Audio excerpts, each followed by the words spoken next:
Saludos amigos, bienvenidos a otra entrega de Perfiles con Lorena Erasme. Qué placer estar con ustedes en este día. Gracias por su sintonía como cada semana y permitirnos entrar en sus hogares con los diversos perfiles del país.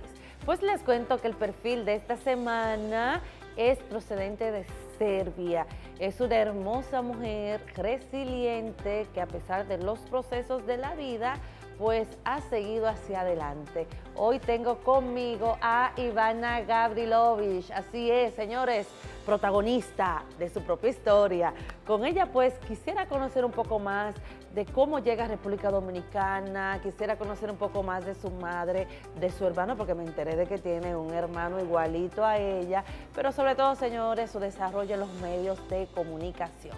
Así es que no les voy a contar más para que puedan conocer la interesante historia detrás de la comunicadora Ivana Gavrilovic, desde aquí, desde el Hotel Radisson. Vamos a la pausa.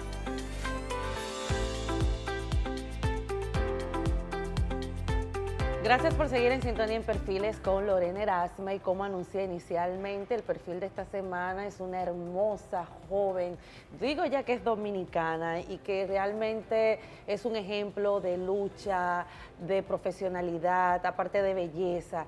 Ella es Ivana Gavrilovic, a quien le doy la bienvenida a Perfiles. Qué honor tenerte aquí. Ay, muchas gracias. Tú sabes que el honor es mío.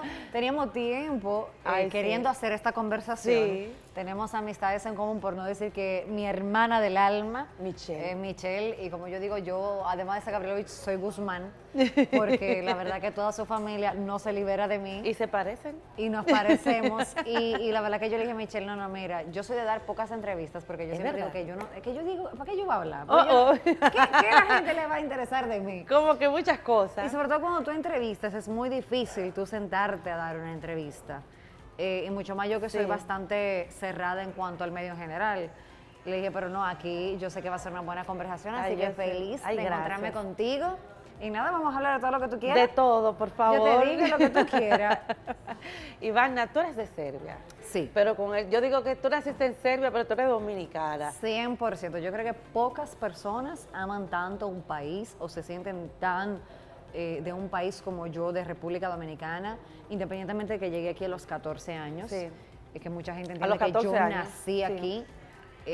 Yo me atrevería a decir que yo me siento 100% dominicana, le agradezco inmensamente a este país. De hecho, cuando yo viajo en el aeropuerto, donde quiera que me encuentro, la gente me dice, ¿dónde tú eres? Yo lo primero que digo es dominicana.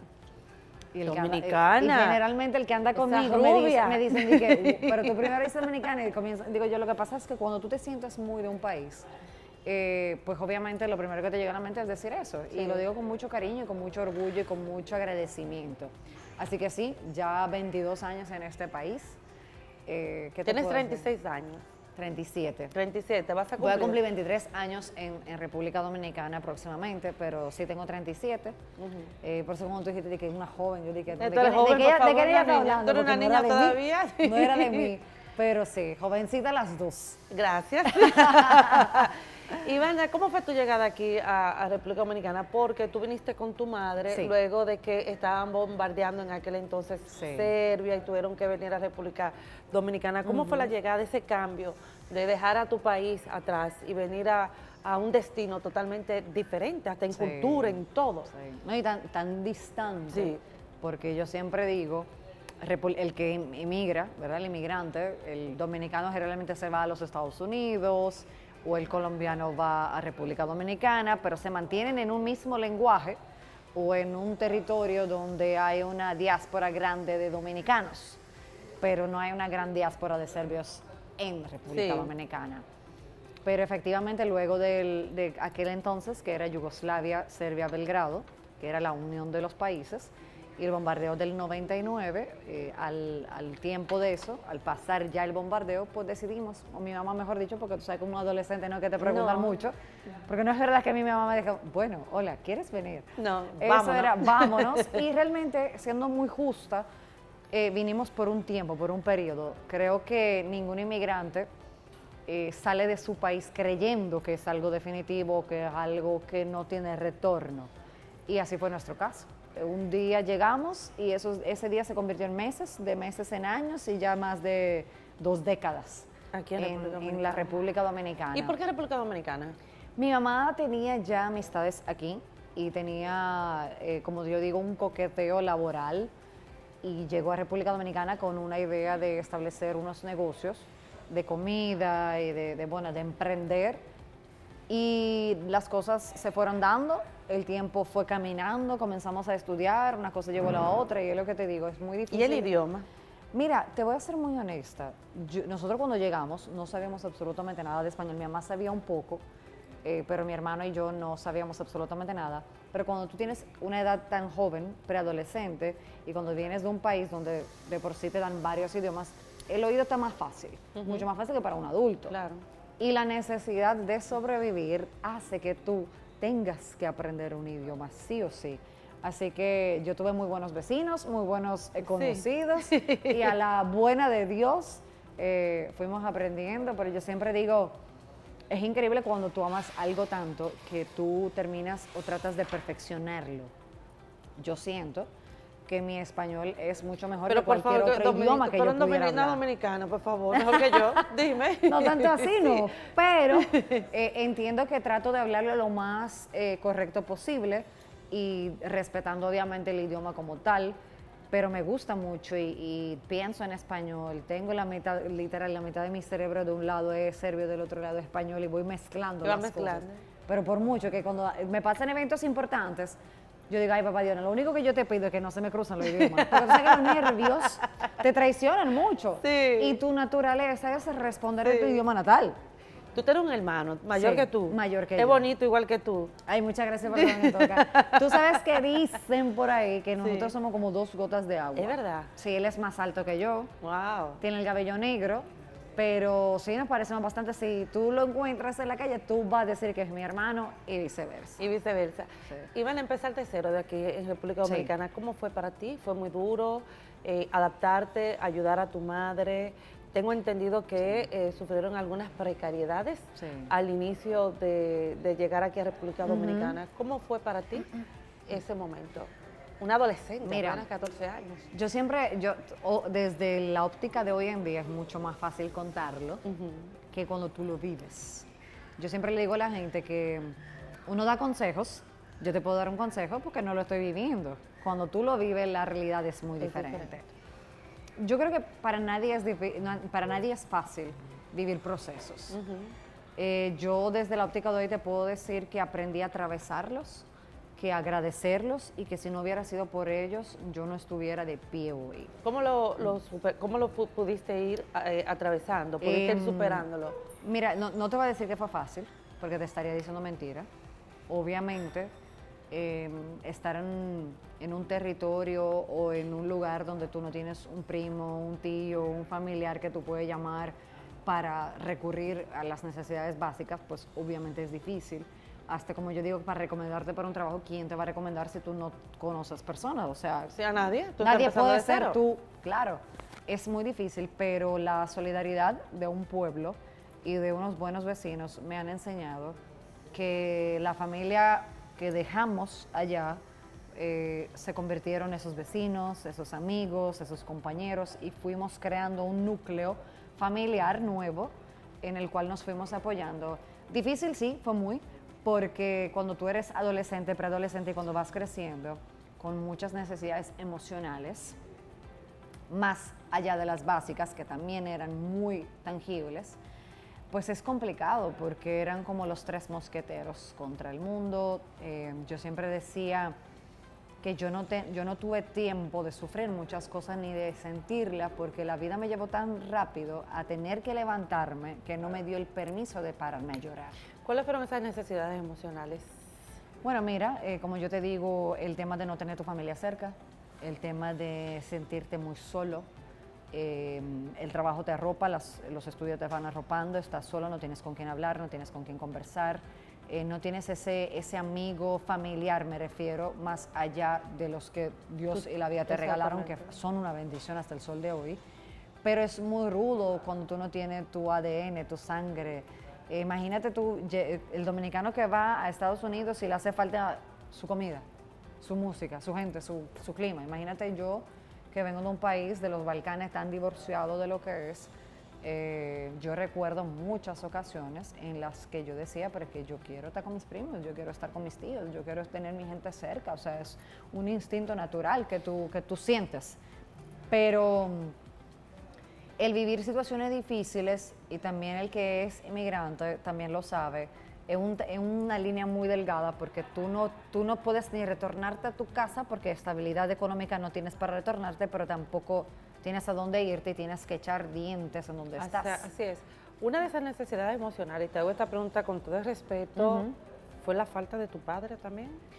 Sí, mi papá falleció cuando yo era muy pequeña y de hecho recientemente me tocó una pérdida muy, muy ruda. Perdí a mi tía hace una semana, que es la hermana de mi papá. Y yo decía justamente, le decía a alguien cercano, que una de las cosas más difíciles cuando tú no estás en tu país es despedirte a distancia. Y mi familia, yo siento, todos nos vamos a destiempo cuando tú quieres a alguien. Claro. Pero yo he perdido familiares que han tenido menos de 50 años, menos de 40 años. Perdí un tío hace 2 años de un infarto, perdí una tía hace una semana. He perdido familiares muy cercanos en los últimos años por temas de salud y no me he podido despedir. Esos son momentos muy rudos de la vida, muy difíciles porque... Están muy lejos. Están muy lejos. Cada vez que yo voy, digo, me estoy despidiendo de una parte de mí. Porque no sabes cuándo lo vas a volver a ver. No sabes si lo vas a volver a ver. Ya yo aprendí que no sé si lo voy a volver a ver. Yo, en un viaje que hice a Serbia, cuando ya económicamente pude hacerlo, recuerdo que era tanta la gente que yo quería ver porque fui la primera vez después de más de 10 años. Y imagínate tú, yo dije, es que yo quiero ver a mis amigos del colegio, a mi profesor del colegio, a mis tíos, a mis primos. Tú quieres retornar a tu ADN. Y hay una persona específicamente que no me dio el tiempo de ver. Y cuando retorné a República Dominicana, a los pocos meses me llamaron para decirme que había fallecido. ¿Quién murió? ¿Un amigo, familiar? Una persona que formaba parte de nuestra familia, muy allegada. Y eso me pegó muy duro, porque yo dije, wow, yo estaba allá. Pero no, o sea, el tiempo simplemente no me dio. Y qué difícil es que quizás esos minutos, esos segundos que hubiesen cambiado muchas cosas para... muchas cosas. Yo te hago la pregunta de tu padre porque yo perdí a mi padre y de verdad es muy difícil. Pero tu padre murió de una forma diferente, o sea, tu padre se suicidó. Y discúlpame que te haga esta pregunta porque para una niña, el ver que su padre tal vez fallezca, tal vez de forma natural, es muy, muy duro, pero cuando ves que lamentablemente atentó contra su vida, te surgen muchas preguntas, ¿por qué lo hizo? ¿No pensó tal vez nosotros? Y no sé si fue tu caso, y me gustaría que tú nos dijeras cómo pudiste manejar eso. Mira, siéndote muy honesta, creo que cuando mi padre fallece, yo tengo apenas 5 años, era muy pequeña, y las familias se separan, vamos a decirlo de esta forma. Ya mi mamá era una mujer divorciada, y al ¿No estaban juntos ellos dos cuando...? No. Y al pasar los años, fueron pasando muchas situaciones en el país, las familias se fueron dividiendo y separando, y hubo una, digamos, pausa familiar en donde yo perdí contacto, o mejor dicho, mi hermano y yo, ¿verdad? Perdimos el contacto con la familia de mi papá. En ese primer viaje, ya yo con 26 años de edad, cuando retorno a Serbia, lo primero que yo hago es buscar la familia de mi papá, porque yo nunca había ido ni siquiera al cementerio de mi papá. Yo nunca supe dónde estaba enterrado mi papá. Yo fui muchos años a terapia para poder hablar del tema, porque tú me hubiese preguntado esto hace 5 o 6 años y yo no te hubiese podido hablar de eso. Pues ya con el tiempo, ya tú viendo la necesidad de mi papá. Y no solamente eso, de canalizarlo, porque yo siento que tanto mi hermano como yo, claro, cada quien lo vive de forma distinta, te puedo hablar desde mi perspectiva. Tuvimos un bloqueo de esa emoción y ese era un tema que no se hablaba en mi casa. En mi casa no se hablaba de eso. ¿Tu mamá no te explicó qué pasó? Sí, nada? pero cuando eso pasó una vez y más nunca se habló del tema. En mi casa nadie, claro, no se hablaba de ninguna vía. Y cuando la gente me preguntaba, a mí me daba ataque de ansiedad. Cuando me preguntaban por mi papá, a mí me causaba ansiedad. ¿Qué edad tenías ya en eso? Tú dices, cuando me daban ataques de ansiedad. No, yo era una adolescente, yo estaba en la universidad. Lo que pasa es que Dios es tan maravilloso que yo estudié psicología clínica y entré muy jovencita a terapia y durante muchos años de mi vida, hasta el sol de hoy, sigo yendo a terapia y creo que eso ha sido clave fundamental para yo poder trabajar, superar y mejorar muchas cosas de mi vida. Hoy en día yo tengo una relación maravillosa con la familia de mi papá. Hoy en día, cada vez que yo voy a Serbia, yo voy al cementerio a visitar a mi papá.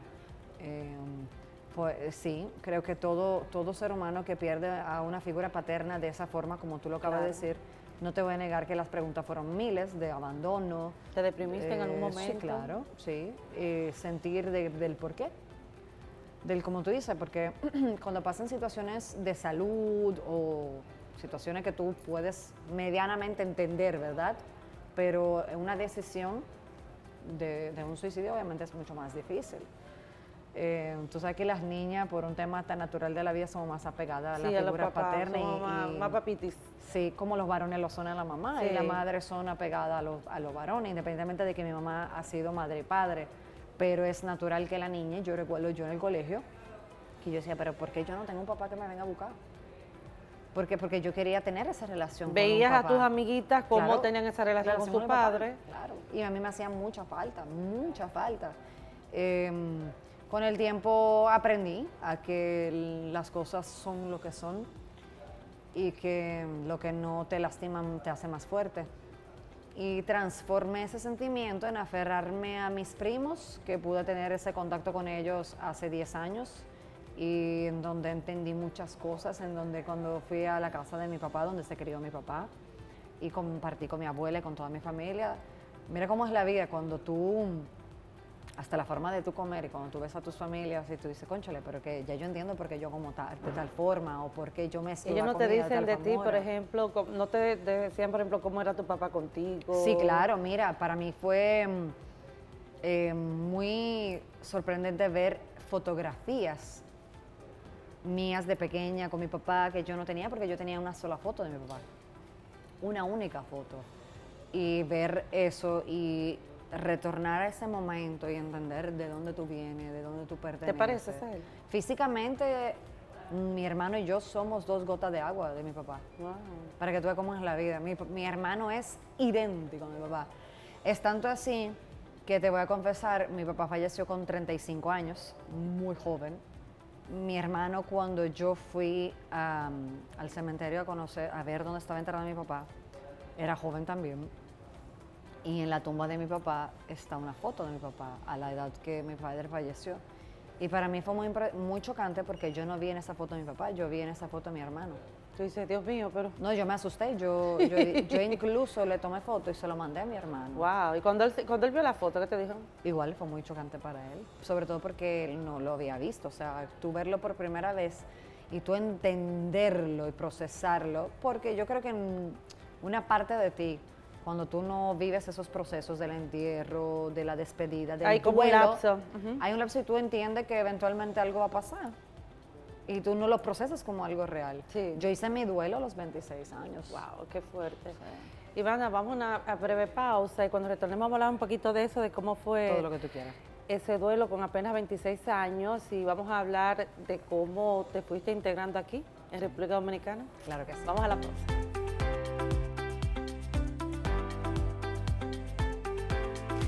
Gracias por seguir con nosotros en Perfiles con Lorena Erasme, y el perfil de esta semana es la hermosa conductora Ivana Gavrilovich, y con ella pues he hablado de interesantes temas, he conocido un poco la niña detrás de esta hermosa mujer que ya es dominicana totalmente. Ay, sí, a mucha honra, como dicen por ahí. Ivana, tú sabes que en el bloque anterior hablábamos de tu padre, Sí. y hablabas de que a los 26 años fue que tú pudiste ser hacer el duelo por la pérdida de tu padre. ¿Cómo fue eso para ti? O sea, ¿cómo tú entraste de que, wow, espérate, ahora estoy viviendo el duelo, lo que no viví anteriormente? Tú sabes que cuando tú te estás por graduar de psicología clínica, entre de que tienes que hacer y narrar toda tu familia, Sí. y yo me quedaba siempre por mitad, porque yo decía, ok, ¿y ahora cómo yo lleno esta parte de la historia familiar si yo misma no la conozco? Y si tú no conoces una parte de ti, pues obviamente no vas a saber muchas cosas ni vas a entender muchos ¿En un nivel procesos tú le de tu vida. hiciste? Sí. Y recuerdo que fui a mucha terapia y entendí muchas cosas de dónde vengo, lo que soy, ¿Tenías traumas sin darte cuenta, tal vez Mira, cierta cosa? quizás el tema al abandono, porque tú te sientes abandonado por un padre, eso es natural. ¿Te sentiste? Sí, claro. Yo lo que sí creo que gracias a Dios, yo vengo de una familia donde las mujeres son muy fuertes. De hecho, yo me atrevería en toda mi familia que las mujeres son las cabezas de las familias. Wow. En toda la familia. Por ende, cuando te digo esto, la gente me considera fuerte a mí, pero yo soy una chambra al lado de mi mamá. Mi mamá es un roble, tiene un carácter, venir una de un fortaleza. país con 2 niños y echar hacia adelante. Sí, es muy arriesgada. Mi mamá es una mujer muy arriesgada, pero de mi mamá yo aprendí a que la palabra no existe y que de los obstáculos nacen mejores oportunidades. Mi mamá siempre me decía a mí, si hay miseria que no se note, la gente no tiene ni la culpa ni la responsabilidad de lo que tú estás viviendo en este momento, tú tienes que entregar lo mejor de ti. Si usted va a ir a un trabajo, si tú vas a estudiar, si tú vas a emprender una responsabilidad, a la gente no le importa que hoy tú tuviste un mal día, que tú hoy no tuviste para peinarte, que te cortaron la luz. A la gente eso no le tiene que importar porque la gente te está pagando por un servicio, por ende tú tienes que dárselo como tal. Y yo recuerdo que la gente cuando yo ya comencé a contar mi proceso, porque entendía que ya yo lo había sanado, que la gente decía, pero ¿cómo va a ser? Pero tú nunca en el momento lo dijiste, y yo siempre recuerdo esas palabras de mi mamá. Yo decía, lo que pasa es que en tu momento de vulnerabilidad es muy difícil tú desnudar tu alma o tú contarlo, porque te duele mucho. Y la gente suele cuestionar mucho de si es verdad tu vida, no es verdad, de por qué tú lo dices, que tú no lo dices, que si te va a victimizar, no te va a victimizar. Y yo recuerdo que en los momentos más difíciles nos fortaleció mucho como familia. Nos ¿Buscaban de Dios? Mucho. Sí, claro, pero sobre todo yo recuerdo que mi mamá me decía, no hay para atrás. O sea, que aquí nos quedamos y echamos para adelante. Y no solamente aquí nos quedamos y echamos para adelante, yo recuerdo que cuando nosotros no teníamos de verdad ningún tipo de necesidades básicas cubiertas, yo le decía a mi mamá, pero es que ¿cómo lo vamos a hacer? Y mi mamá me decía, mientras tú puedas y yo pueda, lo vamos a hacer. No importa ¿Cómo lo qué que tipo está de pasando. necesidades básicas? Imagínate, estamos hablando, y todo el que nos ve sabe que cuando tú tienes una situación familiar de no tener un seguro médico y que se te enferma un familiar, eso te puede quebrar. Cuando tú no tienes para pagar una casa, no tienes para comer, o sea, necesidades muy primordiales. Es muy difícil, sobre todo cuando tú trabajas en un trabajo público como el nuestro, porque la famosa frase de que el show debe de continuar es muy real, aunque yo lo traslado a que tú puedes trabajar en un banco, tú puedes trabajar en una empresa y tú tienes que llegar a tu trabajo puntual. ¿Cómo que nada? Porque todo el que no está viendo en este momento tiene que estar pasando una situación. ¿Cuáles de esas situaciones tú nos puedes, si es posible, ¿verdad? Decir, tan difícil que pasaste, que tú dijiste, no, Dios mío, pero es que no. ¿Cómo nosotros estamos pasando esta situación? Mira, yo te voy a decir la verdad, yo he pasado tantas. Pero una que tal vez no pueda. Y te voy a ser muy honesta, y si lo pongo hoy en día, las agradezco cada una de ellas. Cada una de ellas, de verdad te lo digo de corazón. Yo nunca me he visto ni como víctima, ni porque me está pasando a mí, ni muchísimo menos, porque te voy a mentir. Ha sido muy difícil. Yo recuerdo salir de Telesistema llorando a mi casa porque sabía que probablemente mañana no tenía pasaje, ni gasolina, ni nada para llegar a Telesistema y tenía que entretener gente. Recuerdo, ¿Y estar perfecta a nivel de imagen? Sí, claro, y recuerdo que me maquillaba subiendo la ventana porque no tenía luz en mi casa y llegaba a mi trabajo igualito, entretenía a la gente y la gente entendía porque el que hace tu trabajo, la gente entiende que está parado. La gente entiende que tú tienes de todo. Que tú tienes todo. Todas esas condiciones, porque realmente. Que tienes dinero, que estás estable. Sí, porque realmente nadie que trabaje se sienta en una silla va a decir, bueno, hoy realmente no pagué la luz. O sea, tú no vas a hacer eso. Nunca. Y de hecho, al ni contrario. ni siquiera el que trabaja en un banco va a estar cobrándole diciendo, tú vas a hacer un depósito. Sí. Y decir que, ay, amiga, que hoy yo no tengo la nana, no llego. Tú sabes. O sea, la realidad de la vida es que el ser humano no cuenta sus cargas que todos tenemos en la mochila. Pero yo sí te puedo decir que la única, y mira que, vuelvo y te repito, yo vengo de un bombardeo, yo sé lo que es no tener para comer, yo sé muchas cosas, pero si hay un único momento en mi vida que yo no se lo deseo absolutamente a nadie, es tú sentir el temor de perder a un ser querido y también sentirte en esa incertidumbre de no tener para cubrir gastos médicos. Cuando mi mamá la internaron... ¿Tu madre? Sí, cuando mi mamá la internaron por primera vez aquí por una obstrucción intestinal, A mi mamá la rebotaron de varias clínicas porque yo no tenía para el depósito de la clínica. ¿Ya Yo tú estabas en anduve- los medios de Sí, comunicación? claro, claro que sí. ¿Qué? Pero hace rato ya yo estaba con el proyecto de radio. Ya yo tenía mucho tiempo, ya yo había pasado Telesistema, ya yo había pasado muchos programas. O sea, que tú estando en los medios de comunicación tuviste todas esas claro. situaciones y la gente tal vez te conocía y te decía, no, Ivana, lo siento. Yo le agradezco a varias personas de los medios, le agradezco al Boli, porque el Boli en ese tiempo estaba trabajando en el Ritmo de la Mañana y ellos nos habían hecho una parodia y el Boli iba a la clínica a entretener a mi mamá y a hacerle chiste. Wow. María Angélica Ureña iba y me acompañaba, que estaba haciendo omelette conmigo. Yo tuve, o sea, varias personas de mi entorno que me acompañaron y que sí sabían la situación. Pero te digo, si algo dentro de todo lo que he vivido, yo te puedo decir que le tuve temor. Fue a y perder que a tu madre. Fue a perderla y fue que yo no Casimente. tenía dinero, primero para que me recibieran una clínica, y después no tuve dinero para que la sacaran, porque tú para irte de una clínica tienes que pagar la ¿Y cuenta. qué tuviste, cómo tuviste que hacer? No, ¿Qué hiciste? imagínate, en ese entonces a mí el banco me quitó el carro que yo tenía. Sí, fue muy difícil. Pedí préstamo a todos los prestamistas habido por haber que tú te puedes imaginar. Yo conocí todos los Wow. prestamistas de este país, a todos. El que yo no conocía porque no existe. ¿En ese momento te pudieron ayudar o te dijeron, no, Ivana, lo No, siento? no, me prestaron, pero ya tú sabes, ¿verdad? Como todos los prestamistas, a unas tasas. Altísimas, abusivas. Pero en ¿Pudiste ese momento- resolver? Sí, claro, pero es lo que te digo, o sea, cuando tú comienzas a entrar en ese estilo de vida muy joven, porque te estoy diciendo que yo en ese entonces apenas tenía 21 años, Wow. empecé muy joven a enfrentarme a lo que es la cruda realidad de la vida, porque todo lo demás yo lo vivía, las necesidades, pero quien lo sufría más que nosotros era mi mamá. Claro, pero ella lo quien- veía. Porque era la madre que no le podía subsidiar las necesidades básicas a los hijos. De repente pasó la historia de que los hijos no le pueden dar salud a su madre. Pero eso te hizo una mujer más resiliente. 100%. Totalmente. 100%. Y ese fue si pudiera decirte que hay un momento en mi vida que me ha hecho a mí el hacer así de lo que es importante en la vida, ese. ¿Cómo tú pasas, por ejemplo, Ivana, de psicología clínica a los medios de comunicación? Esas son dos cosas como que...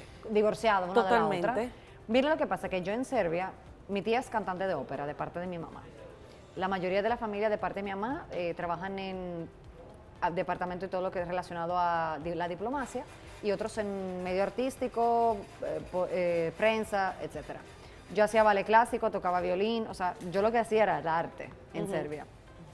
O sea, que tú tienes una vena artística. Sí, lo extraño en mi vida, y teatro, lo extraño en mi vida fue la psicología clínica. Lo que pasa es, yo quería ser abogada, yo quería estudiar Derecho, pero yo dije, el que estudia Derecho tiene que ejercerlo en el país en el que lo estudia. Y yo nunca me vi ejerciendo el Derecho. Y la psicología, yo dije, wow, y eso que en ese entonces había mucho tabú con la psicología. Hoy en día hablamos de ir a terapia como algo normal. Sí. Yo me gradué en el 2008 presenté yo la tesis. Tú sabes que en el 2005, cuando yo estaba en la Hablar de universidad, psicología clínica. eso era para loco. Sí, Cuando totalmente. yo le dije a mi mamá que yo iba a estudiar psicología, me dijo, tú te vas a morir De de loco, hambre. sí. No, y te vas a morir de hambre. Porque entre que va para en loca y te va a morir de hambre, Sí. eran una sola cosa. Sí. Yo lo recuerdo como ahora. Pero siento que la psicología me ayudó a buscar ayuda profesional. Y la amé profundamente y amo profundamente la psicología. Entonces, obviamente la vena artística siempre estaba y yo estudiando psicología buscaba la forma de entrar y de conocer la parte del medio artístico, porque obviamente eso es lo que amo hacer. ¿Y quién te dio la oportunidad? Por ejemplo, mira, ven para la televisión, ven para tal programa, Mira. porque realmente tienes todo el talento. Tú sabes que a mí nunca, muchacha, el que tengo talento me lo están diciendo ahora. Porque eso de que te decían que tú tienes talento, a mí me decían toda la vida que yo no tenía talento para esto. ¿Quién te decía?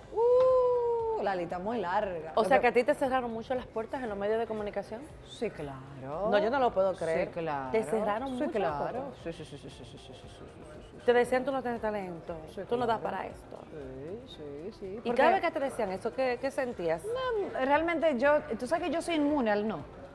A mí la palabra no me hace absolutamente... Ven lo que pasa, que cuando tú pasas tantas cosas como yo pasé, para mí un no puede ser nada vergonzoso comparado con todo lo que yo he vivido. No sé si tú me entiendes. Sí. O sea, que a mí me decían que no, para mí era como que, ok, está bien. Voy a seguir tocando puertas.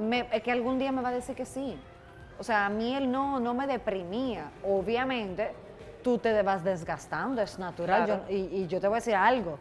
Yo tengo amigas con las cuales yo veo mis fotografías hace muchos años y yo digo, la verdad que la necesidad se nota.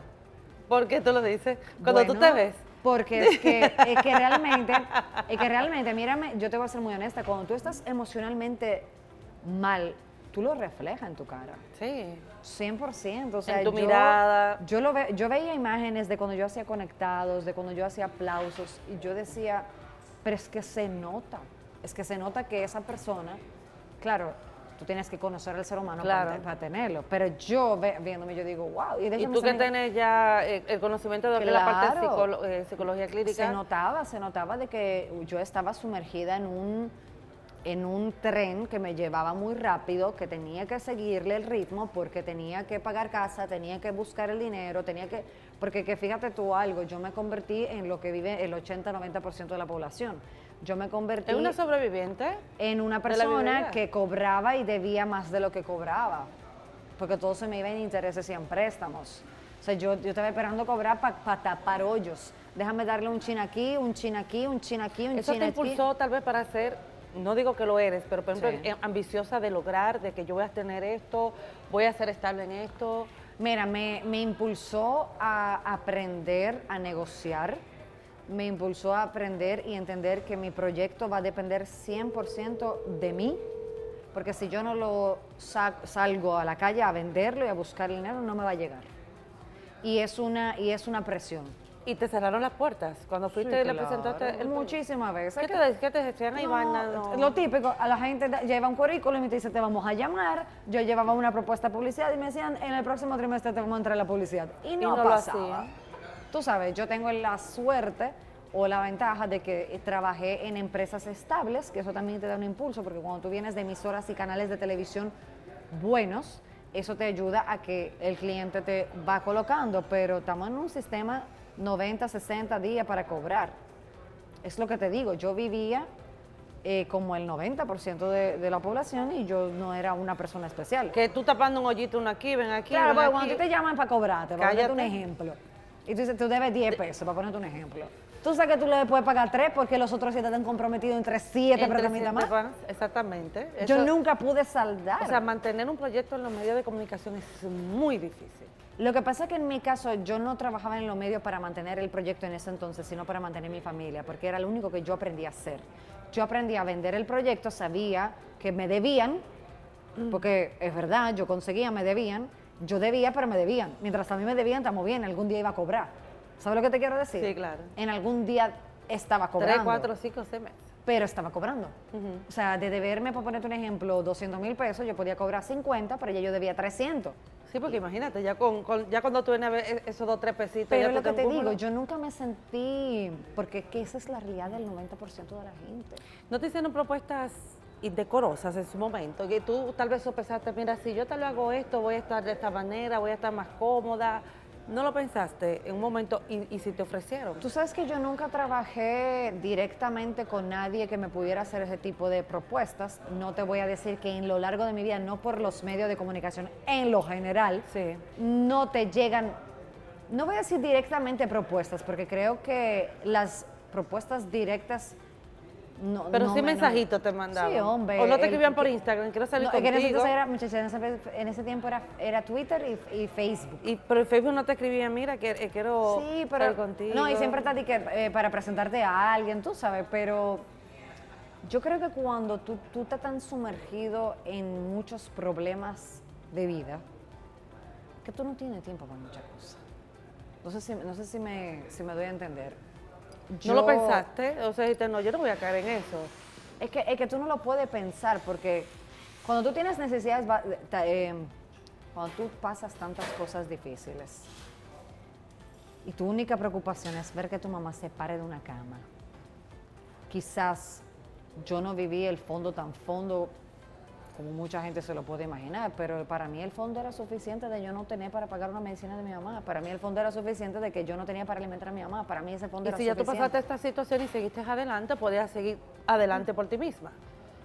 Mira, yo creo que nadie sale adelante por sí mismo. Yo creo que todos tenemos ángeles en el camino. No, claro, que Dios nos envía, Sí, claro está. 100%. Pero sin tener que hacer lo otro, ni ceder No, también a eso. no, A eso me refiero. No, pero yo también creo que la gente sabe con quién sí y con quién no. No sé si me debo entender. Tú pones un stop ahí mismo. No, es que yo creo que tú ni siquiera tienes que poner stop. Porque tú sabes. Yo creo que simplemente hay gente que a ti no se te van a acercar. Sí, yo sé. Yo de por sí soy una persona y la gente lo sabe, o por lo menos lo puede percibir. Yo no soy, y como creo que todos los que estamos aquí, yo te puedo lastimar a ti sin querer, puedo lastimar al compañero que está aquí al frente, puedo cometer muchísimos errores desde mi desconocimiento porque lo he hecho. He lastimado amigos, he cometido errores, he fallado quizá en la universidad, le he fallado a mi mamá. Todos hemos fallado desde el desconocimiento. Pero yo creo que yo soy una persona muy cerrada, mucho más allá de lo que la gente Todos se los puede procesos imaginar. que has pasado han hecho que seas hermética, cerrada, que no tengas como, que no seas tan abierta. Bueno, yo te voy a confesar algo. Tú y yo tenemos una amiga en común, con Sí. la cual yo tengo 20 años de amistad. ¿En serio tanto tienen Sí, ustedes? sí, yo Ah. tengo 20 años de amistad y nosotros tenemos un grupo muy cercano con el cual compartíamos mucho. Y yo me aparté de ese grupo por muchos años y la gente entendía, o ese grupo entendía que era un tema de, porque empecé en los medios. Está creciendo, está comparona, por Dios. Y cuando ya pasó todo, y yo con muchos de ellos hablé de los procesos que te estoy contando a ti hoy en día, muchos se sorprendieron porque yo nunca a mis amistades les dije. Wow. Cuando a mí me llamaban, vamos a tomar un café, yo decía, no, yo no puedo, pero yo no decía, yo no tengo el dinero para sentarme a beber un café contigo. Yo decía, yo no puedo, no Tengo tengo tiempo, compromiso laboral. estoy como lo que tú quieras, pero yo no decía que era porque ni emocionalmente no me sentía bien, ni muchísimo menos. Muchos de mis amigos me dijeron, ¿por qué pasaron esas cosas solo? ¿Por qué no nos llamaron si sabían que nosotros podíamos estar ahí? Pero es lo que te digo, yo vengo de una madre donde, no te voy a decir que es un tema de orgullo, pero sí es una persona que éramos nosotros y había que levantarse y no dar pena. Seguir hacia adelante. Y no dar, oye bien que te estoy diciendo, esta es la fecha que yo digo, que yo todo lo que nosotros hemos vivido como familia, yo lo agradezco porque yo nunca jamás me vi, ni como víctima, ni porque me está pasando a mí, ni Dios, hay más gente en esta vida. Obviamente hay muchísimas cosas que yo no le deseo a la gente que la viva, porque no voy a ser injusta. Yo no le deseo a mucha gente que viva necesidades y que Sí, no claro. tenga ni dónde comer ni dónde dormir. Pero a veces creo que ese tipo de cosas, o por lo menos en mi caso, hoy en día me siento mucho más plena, mucho más tranquila sabiendo que, cónchale, el poco éxito familiar que tengo, que para mí el éxito es tener mi familia estable. Amén, eso es lo más importante. Para mí eso es el La felicidad sinónimo del de tesoro. éxito, el yo poder alimentar a mi mamá, tenerla con salud. Para mí ese es el mayor éxito. Y siempre he dicho, yo hago esto porque lo amo, pero sobre todo porque le puedo dar la necesidad básica a mi familia. Yo creo que si no hubiera sido por ese momento, yo no lo viviera ni lo disfrutara, pero no te voy a negar que siempre vivo con un sustico y con un miedo de no volver a pasar por las necesidades. Claro que sí. Porque no te voy a mentir, ¿eh? Pero Cuando yo veo esta cuenta bajando, sí, ja, el susto viene por ahí, Ivana, pero eres protagonista de tu Sí, propia historia y vamos a hablar de sí. protagonista, ¿te parece? Claro que sí, todo En lo el que tú próximo bloque, vamos a la pausa.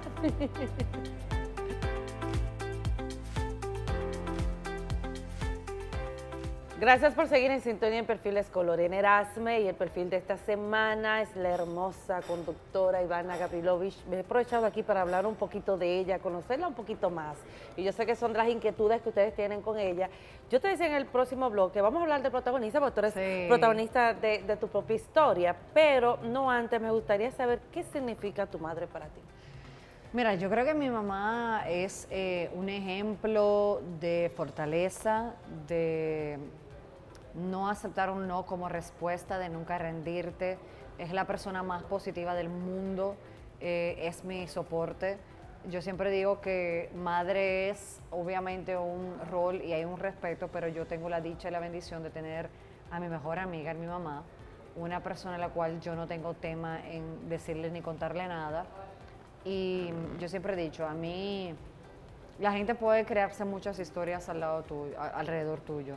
Y como cualquier ser humano, tú haces, cometes, pasas, te levantas y te caes. Pero la única opinión que a mí verdaderamente me afecta es la de mi mamá. Y cuando ella te ve, Ivana, con todo este éxito, que vinieron a un país tal vez con una maleta llena de sueños, ella tal vez nunca pensó que tú ibas a lograr todo lo que tú has logrado hoy en día. ¿Qué ella te dice cuando te ve cuando te vio ganar ese soberano? Tú sabes que yo creo que mi mamá todavía no procesa mucho. ¿Cómo que no, verdad? No, porque nosotros en mi casa, por ejemplo, hablamos de todo menos de mi trabajo. Sí. Tratamos, es como de lo que menos se habla. Porque para mi mamá yo soy su niña, tú sabes. Mi mamá sí, obviamente me dice, mira, me para en el supermercado, le prometí a tal persona que tú le vas a grabar un saludo. Tú sabes, las cosas cotidianas y típicas. Pero yo siento que mi mamá siente el éxito quizás de lo que nosotros hemos hecho, el ver que tenemos lo básico cubierto. Yo hace apenas... Que ya hay cierta estabilidad que no que- estaba anteriormente. Es que te estoy diciendo, cuando tú logras tener un seguro médico, cuando tú logras tener ciertas cosas, ya eso es un privilegio. Y el soberano para mi mamá, o para mí también, significó muchos años de sacrificio, muchos años yo te decía fuera del aire que muchas veces yo ponía a un lado mis necesidades primordiales por subsidiar un proyecto y creer tanto en él. Cuando la gente me dice, tú estás loca, pero ¿cómo? Suelta eso, métete a trabajar en un banco, haz otras cosas. Y el ver de que valió la pena el sacrificio, las malas noches, los préstamos, lo quebrar, levantarte y tener muchos años en la industria con grandes personas que me han acompañado porque tengo un buen equipo. El soberano no es de Ivana. Ese soberano es de cada una de las personas que me acompañaron a lo largo de esos casi 16 ¿Fue años. difícil llevar protagonistas? O sea, que en estos últimos 6 años tuviste altas y bajas. En Sí. un momento pensaste, mira, yo voy a dejar esto porque yo de Ay, mi verdad hija, no. cada rato. ¿Es verdad? Ay, muchacha, No te pero creo. cada rato, pero claro. Pero todavía, lo que pasa es que yo amo esto y uno se Es va tu marca desesperando, ¿no? también. Y que realmente yo sé lo que tengo y el proyecto que tengo y lo que hacemos, pero para nadie es un secreto que es cuesta arriba. Sí. Nosotros no estamos en una cadena como dentro de los Estados Unidos, que hay un presupuesto enorme, tú sabes. Aquí tú tienes que constantemente guayar tu yuca en buscar patrocinio. Yo lo decía con una colega, una amiga mía que quiero y adoro esta mañana, yo le decía, ¿cómo te está yendo este año? ¿Cuántas propuestas tú estás llevando? Porque literal, se te va un comercial y tú tienes que reponerlo con Así otro y mismo. otro y otro y otro. Y la gente dirá, ay, lo tienen fácil. No, mucho más hoy en día que el pastel es mucho más amplio, se reparte Hay entre más lo variedad, digital. exacto. O sea, no es, y la televisión cada día está más costosa. Muy costosa. Hoy en día sostener un proyecto televisivo es extremadamente costoso.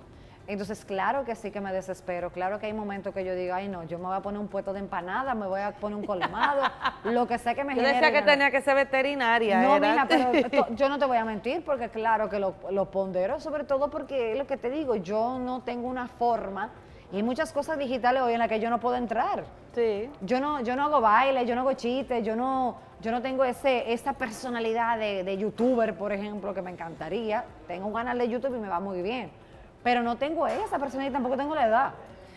Por ejemplo, Ivana, cuando fuiste nominada, Sí. ¿tú pensaste que ibas a ganar ese soberano? Yo ni siquiera pensé que iba a estar nominada. Es verdad. Yo te voy a confesar algo. Cuando tú lo viste, ¿qué tú No, dijiste? yo te voy No, a confesar mentira. algo. A mí, previo a la nominación, años anteriores, muchos colegas me llamaban y me decían, tú vas a estar nominada este año, tú vas a estar nominada este año, tu trabajo es bueno, porque Muy bueno. la verdad que ese respaldo y ese abrazo de tus colegas es muy significativo, no te lo voy a negar, porque todos nosotros queremos que a la gente le guste lo que hacemos, mucho más cuando es de la industria. Claro. Y este año, cuando me comenzaron a llamar, yo le decía a personas allegadas, yo necesito que pasen esta nominación porque yo no aguanto una llamada más, porque la presión ya comenzó a ser tanta que yo sentía que si a mí no me nominaban, yo iba a defraudar a mucha gente. Primera vez que me pasa eso, pero mi temor era tanto porque yo decía, es que si no me nominaron, para ponerte un ejemplo, el año pasado que tuve tal palo, no me van a, o sea, tú sabes, como que tú dices, este año yo tuve palo como Alejandro Sanz, que nunca nadie lo había entrevistado en República Dominicana, ese era el palo. Un éxito, un palo. O sea, yo traje una entrevista a República Dominicana que nunca nadie había hecho. Pero yo decía, Señor, yo necesito que esto sea lo que sea que pase. Yo recuerdo que yo estaba sentada en mi cama y yo puse, o sea, que lo pasaron por YouTube, anunciaron los nominados. Y yo recuerdo que yo puse el video en el celular, puse la pantalla a grabar, pero en silencio, yo no me atreví a escucharlo. Cuando yo vi mi categoría, yo vi así. Cuando yo vi, porque tú sabes que sale el nombre Sí. del programa, yo nunca escuché, yo le di para atrás. y le subí el volumen. Protagonistas. Porque no me lo creí, porque lo anunciaron cabal en Miralba. Yo no me lo creí. Y en ese momento me comenzaron a llenar el Instagram. Yo dije, pues de verdad. Y cuando tú viste ese tatuaje, No, yo lloré. La nominación yo lloré. Sí, protagonista. El proceso del soberano, yo dije, bueno, ya el palo te ha dado porque estoy nominando. Entonces, tú sabes que la gente comienza a darte el pésame antes de. Sí. Ya tú eres ganadora. Tú sabes, y es una realidad. Sí. Nunca había estado nominado y efectivamente el estar nominada y sobre todo Acroarte, que hizo un evento que se llama Primera Vez Nominados. Ahí había gente que tenían 30 años en la industria y nunca lo había nominado. Wow. Y yo dije, óyeme, de verdad que es un privilegio. Pero en el momento que ya estuve en el Teatro Nacional, sentada. Fabulosa, mi amor. Yo quiero que tú sepas, yo soy una persona muy ecuánime, muy tranquila, a mí pocas cosas me asustan. Yo nunca había sentido tanta ansiedad como ese día. Los colegas que estaban a mi lado me decían, te estamos esperando. Yo llegaba al teatro, me paraba, a todo el que yo saludaba me decía, y eso me causaba más presión. Estrés, pues entonces si no lo gano, ¿qué pasa? Incluso personas que competían en mi misma categoría me los encontré y me decían, ¿eres tú? Yo dije, no eres tú. Le dije, yo quiero que tú te lo ganes. Y no sé qué. Mira, cuando yo vi que tú te lo ganaste, yo feliz. Mira, porque yo sé el trabajo que tú has hecho. Y yo recuerdo, porque me lo mandaron también por video, cuando eso pasó en pantalla, yo hice un pequeño brinquito en la silla del Teatro Nacional, y dije, Ivana, contrólate por tener el Teatro Nacional. Pero muchos amigos míos, colegas, se pararon. ¿Qué tú dijiste? Vocearon. No. Tú dijiste, no, esto no puede Y ser. me vocearon, y yo dije, pero de verdad. Entonces, en ese momento me tocó ir a buscar la estatuilla y ahí me encontré con muchos colegas y dije, wow, pero ya sí la tengo. Cuando la tuve en mis manos, y bueno, de hecho te voy a decir algo, yo llego a mi casa y yo tengo un recibidor donde están algunas fotos y yo tengo el soberano ahí. Cada vez que yo lo veo, yo lo saludo, le digo así, le hago así. Pero al estilo Pachá no lo traigo a la mesa, porque mi amigo Freddy Martínez, el Pachá que lo amo, yo debería tener la estatuilla ahí, cada vez que entrevisto. Sí. Eso fuera el estilo Pachá. Sí. Pero el mío está en mi casa. El tío está en tu casa. No te voy a mentir que todavía han pasado varios meses y yo todavía no me lo creo. Todavía no me y es Eso es lo tanto más así chulo. que ahora yo tengo la presión de no defraudar, porque una vez te nominen un año, ya tú mismo quieres que te nominen el Y otro. todos los años, claro. Entonces, que sí. Va a ser la así, barra Dios va mediante. subiendo, Sí. porque yo ahora mismo digo, ¿qué otra entrevista, qué otro palo, qué otra cosa yo puedo hacer, qué historia yo puedo hacer? Claro, tengo tiempo, pero eso me crea una pequeña presión de exigirme más a mí y al equipo. Además de Alejandro Sanz, Sí. ¿a quién más tú consideras que ha sido como un palo, que tú ves como, concha, lo conseguí? Wow, es que yo he entrevistado a mucha gente, mira, a lo largo de mi Sí, pero de una mi que tú vida. dices, wow. Es que yo creo que la de Alejandro yo la disfruté muchísimo. Mira, entrevistar a alguien local para mí, por ejemplo, entrevistar a Fefita, Ay, sí. para mí fue muy bonito porque fui a su casa. Conociste de ella, pues, Conocí mucho de ella. Por ejemplo, la entrevista que yo le hice a Mili Quesada, el tener esa oportunidad, porque yo quiero que tú entiendas que hay entrevistas que yo duro 4 y 5 años pidiéndola. ¿Qué? La de Mili Quesada, yo tenía como 4 años queriendo hacer esa entrevista, como 4 o 5 años, hasta que ya me dieron la entrevista. Nunca me dijeron que no, Sino que no ahora, ¿no? No, Seguir no sé, insistiendo. exacto. Hay que seguir insistiendo. No se daba los tiempos. A Lumi, que la entrevisté recientemente, Raymond Pozo fue para mí un regalo, porque me gané un tremendo amigo. Qué bueno. Yo he aprendido y he ganado muchas historias a lo largo de las entrevistas. ¿Cuál más Boruga, de todas las personas que tú has entrevistado, cuál ha sido como la que más te ha impactado? Raymond Pozo. Raymond, ¿por qué? Sí, su historia de vida. Sí. Su historia de vida me marcó de una forma impresionante. Yo la estudié mucho antes de sentarme con él. Claro. Esa era una entrevista que yo tenía muy pendiente porque en el Premio Soberano, cuando se realizó en el Teatro Jaragua, para la pandemia, yo conocí a Raymond. Y yo le expresé mi admiración, él me expresó que él veía el programa, estuvimos en los ensayos y yo le dije, yo tengo toda una vida queriendo dar una entrevista, eso fue en el 2018, yo lo logré entrevistar en el 2024. Es importante que la gente entienda que yo duré 6 años. Pero también es la persistencia, o sea, la persistencia. 6 años para lograr sentarme, y no porque Raymond no me haya querido decir que sí, es porque yo estaba esperando el momento justo. Y esa entrevista y la forma en la que trabajamos su historia, la forma en la que él se abrió conmigo, la forma en la que ambos lloramos, conectamos mucho las historias, me marcó como yo no te lo puedo explicar. Para mí hay un antes y un después en mi carrera con esa entrevista. Para la gente no sé cuál será, pero a mí esa entrevista me marcó mucho. Hay entrevistas que marcan realmente. Tú sabes que quien te ve, la muñequita, siempre muy producida. ¿Cómo es, Ivana? O sea, ¿te produces mucho? ¿Te En mi diario lleva vivir, tiempo? mira, la gente que estudió conmigo te va a decir que yo siempre fui coqueta, o sea, de arreglarme. Pero mientras más años tú tienes, menos te arreglas. Sí. Como que estás más cansado, como que estás más Uno cansado. se cansa, sí, como uno que se tú cansa. respetas y quieres un poco más tu cama, comer, ver tranquila, series y estar sí. tranquilo. Es verdad que eso llega con la madurez y mi familia siempre dice que yo fui un adulto prematuro, porque yo desde muy jovencita, por responsabilidades y necesidades, me tranqué en la casa. Sí. No soy una persona, no disfruto salir para nada. Yo en mi diario vivir, yo te lo dije, yo ando en una ropa de gimnasio que la gente entenderá que yo soy la tipa más fit del mundo. Porque yo salgo en ropa de gimnasio a hacer diligencia. Cómoda. Cómoda, con una colita, probablemente con una gorra y unos lentes. Así que yo ando en la calle. Esto es lo que yo presto para esto. Sí. Pero si apagan esta cámara y yo me quito esos zapatos, me monto una chancleta y estoy cómoda. Obviamente, si voy a salir, me gusta arreglarme, porque creo que hasta de la forma de uno sentirse más coqueta, tú sabes, las mismas mujeres lo necesitamos. claro Porque que como sí. yo digo, tengo ya una semana con el moñito, déjame yo transformarme. ¿Cómo está Porque tu corazón, Ivana? Mi corazón está bien, está estable, está bonito. No, y el mío también. Yo fui al cardiólogo y me dijo que gracias a Dios yo estoy bien, pero hay alguien en el corazón de Ivana. Sí, yo tengo una persona hace ya más de un año que es un gran compañero de vida. ¿Quién es? ¿En qué lugar se enamoró de ti? Sí. Es una persona ¿Cómo que no, es él? y mira que tú lo conoces. Sí. Exacto. Pero no me recuerdo lo mismo quién es. no, qué bueno, ni queremos que tú te recuerdes. Pero eso es precisamente como yo siempre digo, cuando... Un caballero es muy decente. Sí, yo siempre digo algo. Cuando tú le das a la gente de tu vida privada, cuando tú le das tanto, la gente se siente y tiene el derecho de saber absolutamente todo. ¿Cómo después yo le cierro esa puerta a la gente? Sí. Entonces yo no la abro para no tener que cerrarla, porque entiendo primero que no son personas, ni mi mamá, si tú te fijas en mi Instagram, yo no expongo ni mi familia, ni mi familia. ¿Por qué? Porque la gente es muy cruel, la gente lastima. Yo he publicado fotos familiares con mi mamá, mi tío, mi hermano, y hay veces que decían de que mira, ella anda con fulano y era mi tío. O sea, la gente no se mide porque la gente ni siquiera se detiene a leer. Entonces yo trato de cuidar mi familia y mis personas cercanas porque ellos no eligieron esto. Sí.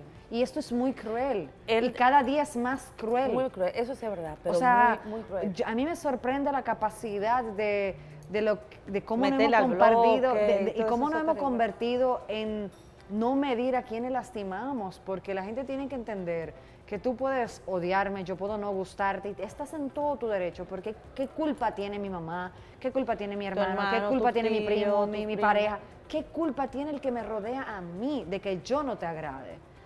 Pero más allá de eso, ¿cómo tú sacas tu tiempo, que es lo más valioso que tú tienes, para dedicarme mala energía a una gente que tú no conoces? Y yo siempre digo, yo sería incapaz de juzgar a alguien, sin importar lo que esté haciendo en este momento, ni cuál sea su Porque historia. uno no sabe cuál es la Porque posición en yo el no momento. lo sé lo que lo llevó a eso. ¿Y quién soy yo para juzgar a alguien? Entonces yo siempre he dicho, si yo no tengo nada bueno que decir de alguien, no voy a opinar y ya.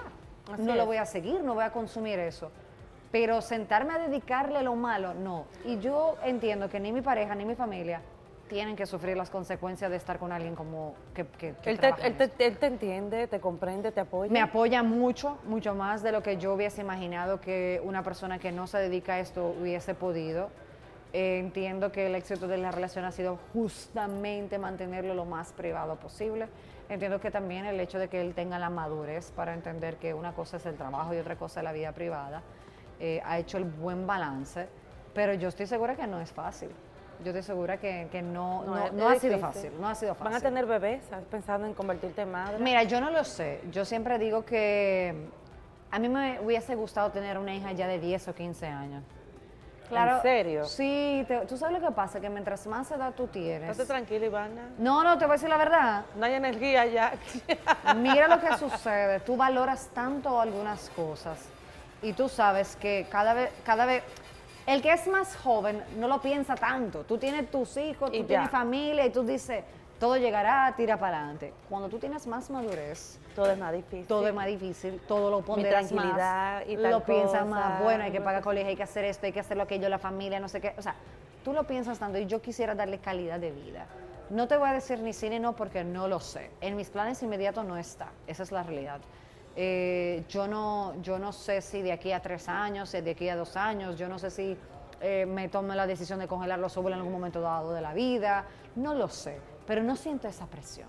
Ok, Tú sabes, todo a o sea, su tiempo y es lo no la mejor. siento, de verdad te lo digo, no la siento. Yo sé que la gente dirá, no, pero que hay cierta edad, hay cierto momento, pero yo nunca he sentido esa presión. Ni yo tampoco, aunque la sociedad te quiera imponer en este... No, porque yo siempre digo, sentido. la sociedad no me va a mantener. No, ni te lo mantiene ni nada. mi Ni te lo amor. van a cuidar. Pero quiere exigirte cosas que realmente en el momento no están. Además, yo entiendo que es un privilegio ser madre Sí. y es el rol más importante de la vida. Y tener un hogar estable también, que tú le puedas brindar esa estabilidad Entonces, a ese niño. yo siempre dije, el día que yo decida, si decido ser madre, yo quiero ser una madre presente. Exacto. Yo quiero educar a un hijo, no quiero que sea un niño que ande con un iPad 24/7. Sí. Tú sabes, o sea, yo sé muy bien qué me gustaría, cuál sería mi ideal. Y si en estos momentos no tengo la capacidad de hacerlo, lo mejor que hago es... Vamos a operar. Y Vamos a aparte de operarlo. tú vienes de un hogar estable, donde tu madre pues los apoyó y los cuidó bastante. Claro. Ya para finalizar, Ivana, Dios mío, yo tengo muchas preguntas todavía, Ivana. De verdad, se me van a quedar algunas cosas, pero ya para finalizar, brevemente, ¿qué legado te gustaría dejar en los medios de comunicación? El impacto, sobre todo en las personas, de que sí se puede, de que a pesar tal vez de los obstáculos, Sí. caramba, podemos hacerlo. Mira, a mí me gustaría dejar el legado de que primero no subestimemos a nadie, de que no le pongamos etiqueta a absolutamente nadie y de que no minimicemos la capacidad del trabajo de nadie. Vivimos en una sociedad y en un país donde cuando las mujeres, hombres, no importa, logran el éxito o logran posicionarse, si es un caballero dicen, ay, que él es el hijo o el sobrino de fulano y por eso le dieron el trabajo. Que puede ser cierto, pero tú no permaneces 20 años en un trabajo si tú no tienes Exactamente, la la capacidad. Esa mujer pudo haber sido quien sea, la sobrina, la hija, la prima, la novia, la esposa, de quien tú quieras. Pero también, si no hubiera tenido la capacidad ni la responsabilidad, no dura 20 años ni hace una vida en ese Sí. trabajo. A mí me gustaría que la gente me viera a mí y que mi legado fuera de que hay que vivir los procesos, de que hay que atravesarlos, de que aunque duelan, hay que pasarlos y de que los obstáculos tú los puedes convertir en tu mayor oportunidad. Porque tú mismo no sabes de qué estás hecho hasta que estás en el momento. Eso sí es cierto. Tú no sabes la capacidad que tú tienes de sobrevivir, ni de la capacidad que tú tienes de pararte y levantarte de esa cama hasta que tú estás viviendo un proceso. Porque tu instinto quisiera quedarse acostado en esa cama y no pararse Y de no ahí. pararte. Y tú Pero la quisieras vida te llorar. lleva a que tienes que levantarte. Que tienes que levantarte. Eso es cierto. Y que entiendas que cada una de las personas que está allá afuera viene cargada con una mochila de que tú no eres el único que está sufriendo, tú no eres el que está pasándola más mal. Allá afuera hay mucha gente como tú y no por eso andan en la vida maltratando, ni poseteando, ni haciendo lo mal hecho. Y que verdaderamente cuando tú haces las cosas de corazón, no importa la cantidad de veces que tú te caigas, sino las que tú te levantes. Y que no te des tan duro. Yo creo que nosotros los seres humanos nos maltratamos y nos autolastimamos mucho a nosotros Sí. mismos. Y nos cuesta mucho perdonarnos a nosotros. Y yo creo que uno tiene que aprender a ser un poco más suave con uno mismo y darse el chance de caerse y equivocarse. Eso es cierto. Ivana, gracias. Gracias a ti. Por haber estado en Perfiles, un interesante conversatorio, permitirnos conocerte un poco más, tu historia. Faltaron muchas preguntas, no te lo voy a negar, pero de verdad me siento feliz por ese soberano, porque yo sé que tú eres una mujer muy Muchas trabajadora y yo espero que los próximos años también puedas seguir ganándotelo. Amén. Dios Que mediante. así sea. Así sea. Y me toca después, en un tiempo prudente, sentarnos a conversar y conocer un poco de tu historia. Ay, Dios mío. a ver si, Cuando tú se atreve quieras. a sentarse en esa Sí. silla caliente. Ivana, gracias, de verdad. Michelle, gracias de verdad Ay, también. Michelle. Mi querida Michelle.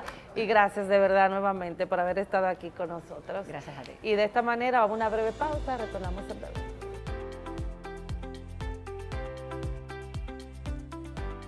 Bueno, amigos, hemos llegado al final del programa de hoy. Yo espero que a ustedes les haya gustado el perfil de esta semana. Ahí mismo lo voy a hacer, ¿me viste?